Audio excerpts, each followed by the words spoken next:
Hi, it's Dr. Parikh. We're in week 6. So we're talking about health, and by health I mean both mental and physical health. So I kind of combine a little bit of both together. This is another week that can be a bit of a downer. I really think the violence one for me personally is the worst, but they're all difficult. What do I end with? I end with advocacy. So I end with at least like, okay, let's go do something, because I try not to end on too difficult of a note. So, health, there's a couple, this one's more heavy on the readings this week than on the videos. So, first are 2 readings from your book. One talks about PMS being a culture bound syndrome.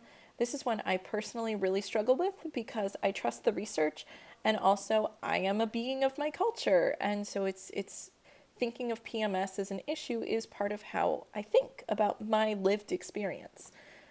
So it's an interesting position to be in. And then the next one talks about particularly Black women's health in the US. So we know that women have poorer health outcomes, and that Black people in general, people of color, have worse health outcomes. And so, particularly, Black women have just a worse situation. And this kind of walks through what those numbers are and how little we actually do know about the situation. And then also talks about sort of what is underlying these differences. This one, this is a bit of a weird one. I'm fine with you skimming this a little bit instead of doing a really deep read, but do read it. It talks about sort of the history of mental health and how mental health and particularly women have been viewed. This is a very Eurocentric view, so it's looking, I think it's starting in like Italy or Austria or somewhere like that, and kind of tracing development. I think it starts in like ancient Greece. And so it's interesting to trace how directly women have been discriminated against in health and have been dismissed, particularly in mental health. This also talks about hysteria, like hysterectomy, like your lady parts. So hysteria, which is what Freud primarily sort of, that was his specialty, is, as I understand it, was essentially the idea that your womb was out of position. And we know that Victorian women used smelling salts.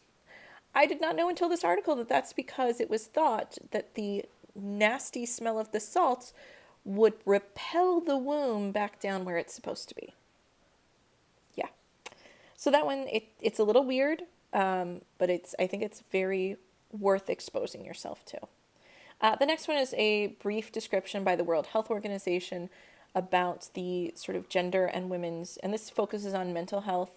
And then there's an article looking at U.S. compare within the world for women's health. We don't do great. We do not do great. Particularly maternal health, we really don't do well. And then looking at racial and ethnic disparities, this is a brief article from the CDC. And then to bring it a little more real world, a piece by Serena Williams about her experience giving birth. And she's a woman with lots and lots of privilege, but she's also a Black woman. And that affects her experience. This next one is it's highlighting a commercial that viewed very realistically postpartum experiences. And it's the whole shtick is that it got banned from the Oscars for being too graphic, and that it's saying that like women's health and childbirth is being swept under the rug. I think this was probably a bit of a publicity stunt. The Oscars has a lot of rules about what, I think they're rejecting hemorrhoid ads also, and hemorrhoids are a real part of life, or other sorts of not so sexy medical issues. So I think there's a little bit of, I don't know. I don't fully trust this. I think this was meant to happen. They meant to get rejected and then view themselves as a victim. At the same time, I also do think that there's a lot that's not discussed about the realities of childbirth and how difficult, particularly in the US. I certainly did not realize how difficult, how much pregnancy and childbirth does affect a woman's body. And I think there's kind of extremes. On the one hand, I really did not want to be, and I've seen a lot of other people really push back against the idea that if they are pregnant, that means they're frail and incapable of doing anything. But I also think that particularly our work policies don't recognize how much goes on with the body during pregnancy and childbirth. And the last one is a piece by, I forget, I think Johns Hopkins. Yeah, Johns Hopkins, about just kind of a brief overview of transgender health.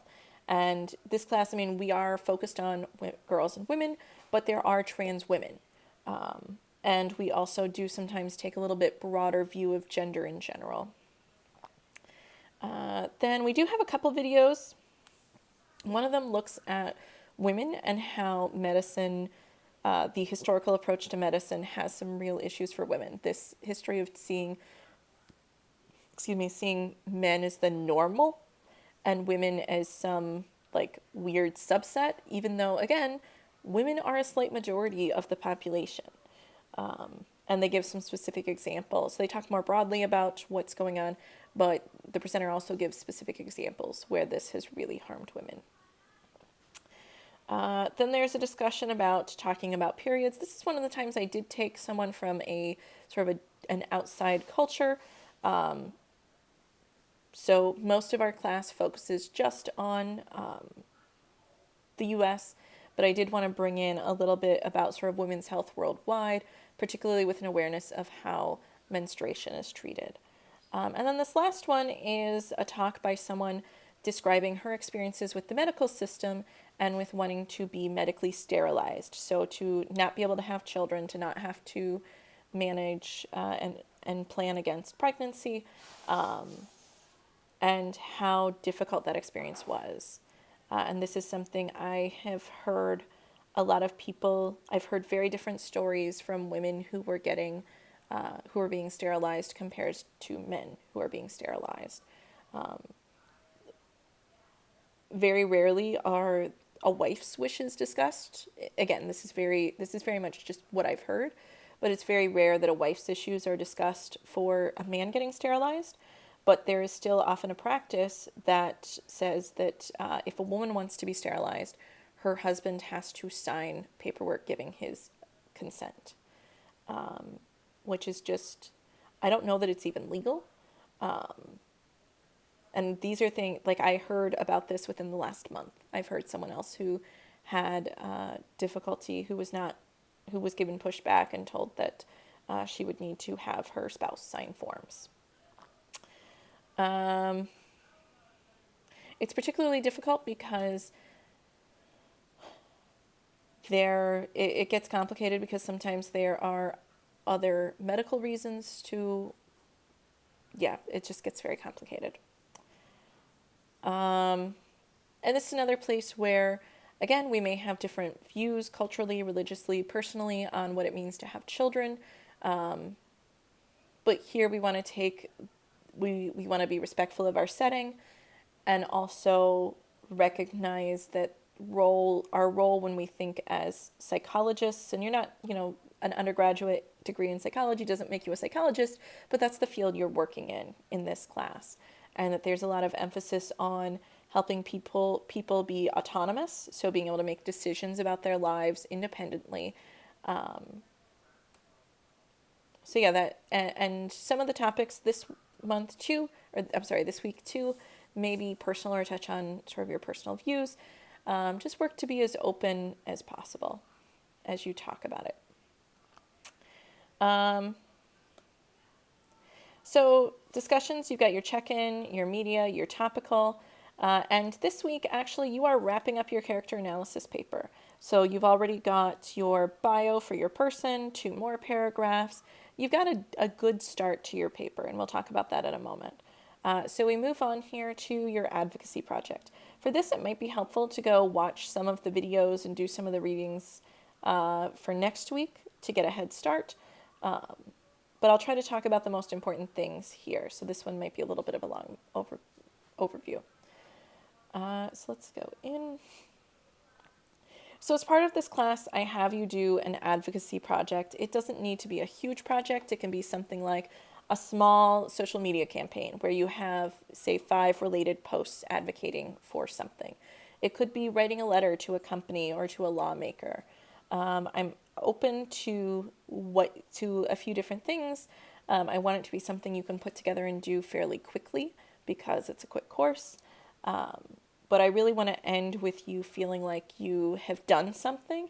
And advocacy is an important part of social justice work. It's an important part of psychology work, because we know that stigma and discrimination against women and girls affects mental health. It also affects physical health, as we talk about this week. So I want you to start planning this week, get input from me and from your peers. So for this week, I want you to come up with, kind of brainstorm 2 different ideas, and talk for each one about how you can say why it's important using course concepts. And then next week, oh, you don't have any, no, I think you do have a discussion next week related to it. So next week, you're going to kind of describe what you ended up doing and what came out of it.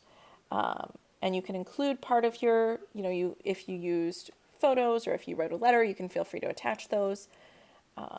Let's go look at the Advocacy Project folder. Advocacy Project. So these things are going to be due next week, I think. Let me double check. Yeah, so the advocacy plan is due on Tuesday, and the final project is due on Sunday. So the plan is kind of the bigger piece in terms of what you're writing. So you're going to explain the need, purpose, and scope for your intervention. And I want to have at least 3 sources. They can all be from the class or they can be outside. And it should be probably 3 to 4 pages because you're describing to me what you're going to do and your rationale for why it's important using course concepts. So you really want to create a compelling argument why this is a logical thing to do, why it's a meaningful thing to do. And then your follow-up is going to be so I've got kind of the same description in both places. I'm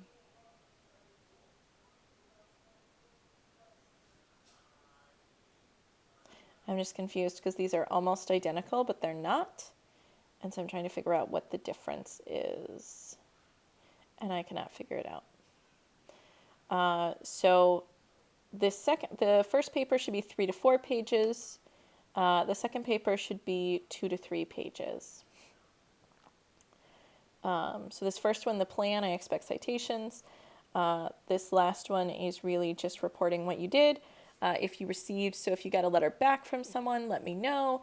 If, let's say you did a social media campaign, you could talk about the kinds of responses you got from people, maybe any conversations you've had as a result. And you can just attach anything that seems relevant to help me see what you did.